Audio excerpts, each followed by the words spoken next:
ఏమైందండి? ఎందుకు లక్ష్మి, మనం ఎవరికి ఏ అన్యాయం చేశామని, ఎందుకు ఈ నీడలా మనని కష్టాలు వెంటాడుతున్నాయి? నాకు అర్థం కావట్లేదు. అసలు మనం ఈ సమాజంలో ఉన్నామా?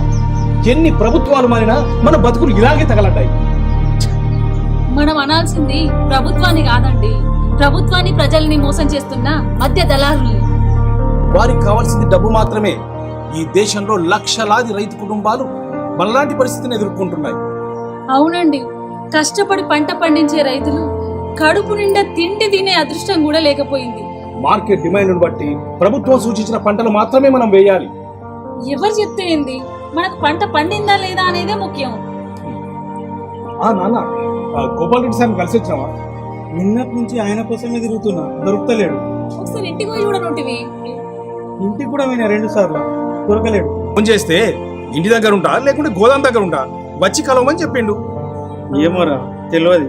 నాన్న, పోయేటప్పుడు ఓ పని చేయి, Aadhaar card xerox, passbook xerox, 2 ఫోటోలు తీసుకెళ్ళు. ఏమోరా, వాళ్ళు ఇస్తారని నమ్మిక నాకైతే లేదు. తీసుకునైతే ఓ మావయ్య. నాన్న, నువ్వైతే వెళ్ళి కలువు. నీ కలవకుంటే పొద్దున నన్ను నచ్చి కలవమన్నాడు, నేను వెళ్ళి కలుస్తా. పేదవాడు పండించిన పంట కావాలి, పేదవాడి పైస కావాలి. పేదవాడికి ఆపదొస్తే మాత్రం ఆదుకోవడానికి ఎవడు రాదు. అందుకేరా పేదవాడు పేదవాడిగానే మిగిలిపోతుండు.